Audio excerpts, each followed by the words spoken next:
सभी साध संगत जी को राधा स्वामी जी कबीर साहब जी फरमाते हैं, संतों महात्माओं ने इस मनुष्य जन्म की तुलना सीढ़ी की सबसे ऊपर की पौड़ी से की है। अगर हम कोशिश करेंगे तो स्थायी शांति और आनंद की छत पर पहुंचने में सफल हो जाएंगे। अगर पैर फिसलेगा तो हम दोबारा संसार रूपी भयंकर सागर में गिर जाएंगे।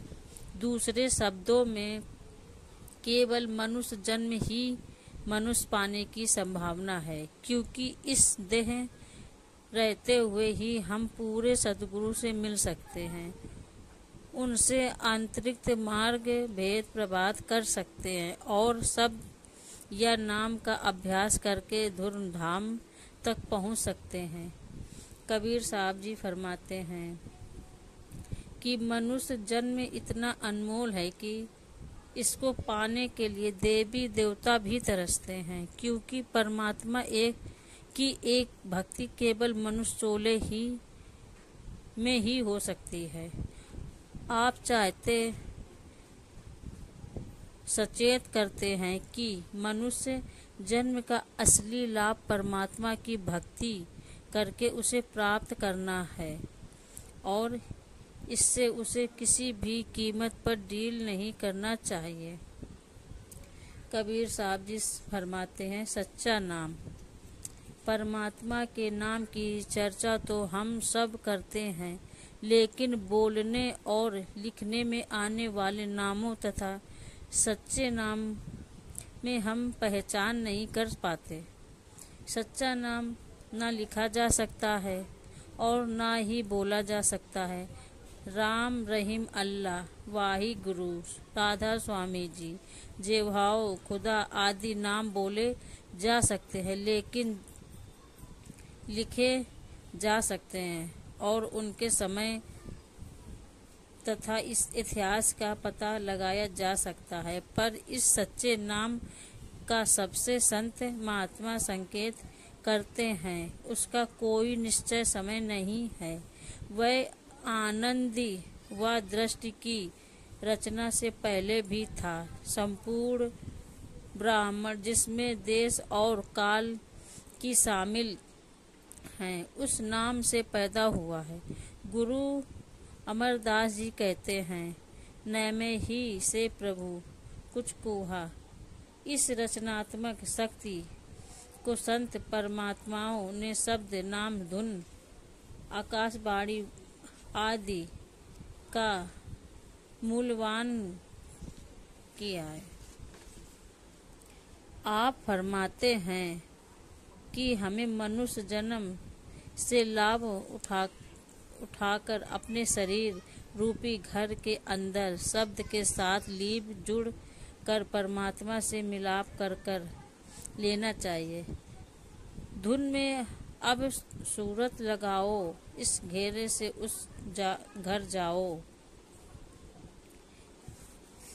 कबीर साहब जी गुरु अर्जुन देव जी मनुष्य के जन्म का महत्व बताते हुए कहते हैं कि हमें इस जन्म का लाभ उठाना चाहिए। कई जन्म मर्म कीट पतंग, कई जन्म गज मीन करुंग, कोई जन्म पंखी सर कीड़े मकोड़े के जैसे मिलता है कि कई जन्म तुमने कीड़ों मकोड़े और पतंगों के पाए, कई जन्मों में तुम हाथी मछली और हिरन बने, कई जन्म पक्षी और सर्प हुए और कई जन्म घोड़े और बैलों के पाए।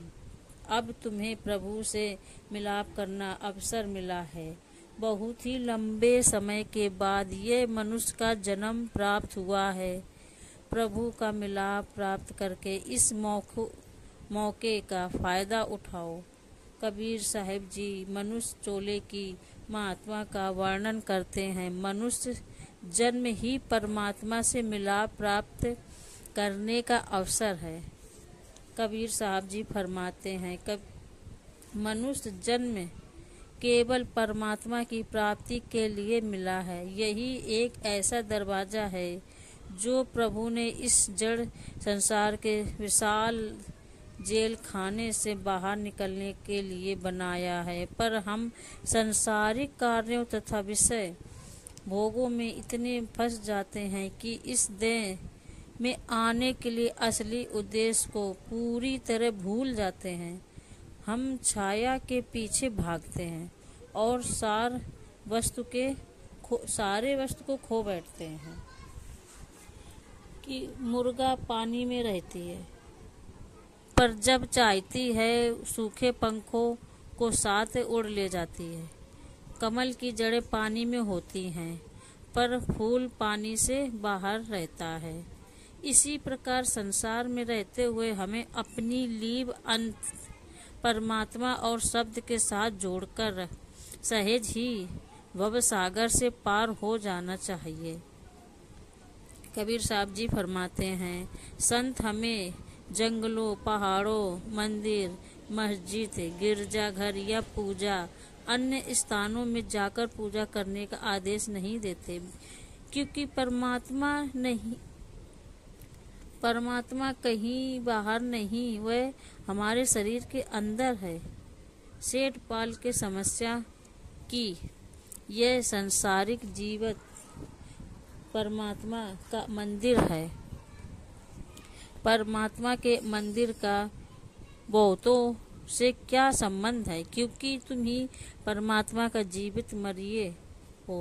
जैसा कि परमात्मा ने कहा है, मैं उन्हीं में वास करता हूँ, उन्हीं में चलता हूँ, मैं उन्हीं की परमात्मा और वो मेरे बंदे हैं। ईसा मसीह ने भी इस शारीरिक प्रभु का मंदिर कहा है।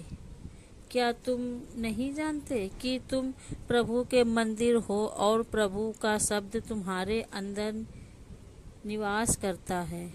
क्योंकि प्रभु एक मंदिर पवित्र है और वह मंदिर तुम हो।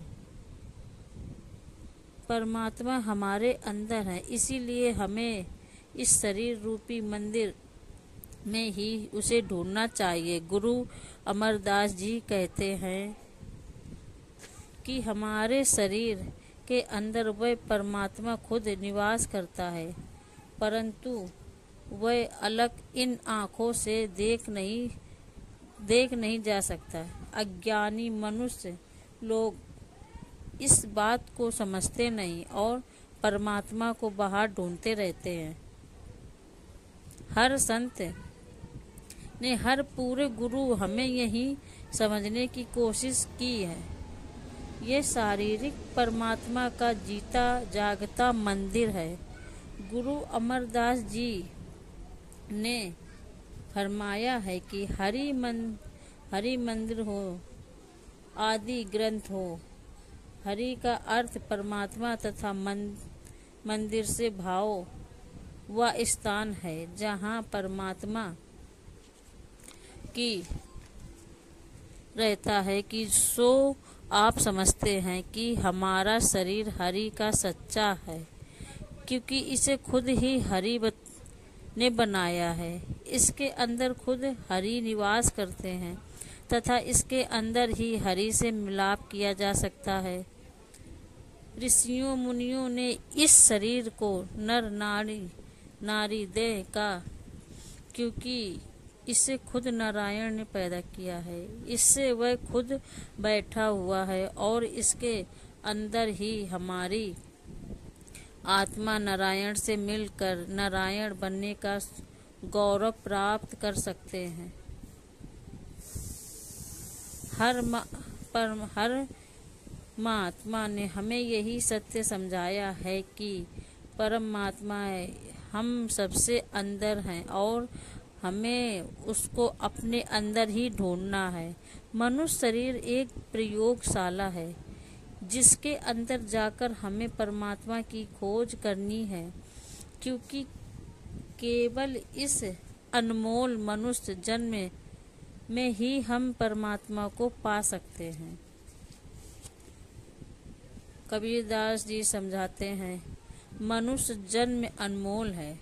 मनुष्य जन्म परमात्मा की असीम दया होने पर ही प्राप्त होता है। मुसलमानों संतों ने इसे श्राप उन्मुखता अर्थात दृष्टि सिरमौर कहा है। हजरत ईसा ने इसे दृष्टि के सब प्राणियों में श्रेष्ठ कहा है।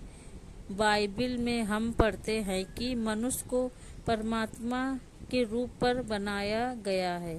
जब हजरत ईसा पर यह दोष लगाया गया कि वे अपने आप को खुद खुदा का बेटा कहकर प्रभु की निंदा करते हैं, तब उन्हें हमें याद दिलाया कि प्रत्येक मनुष्य प्रभु है। क्या यह तुम्हारे कानून में नहीं लिखा कि तुम सब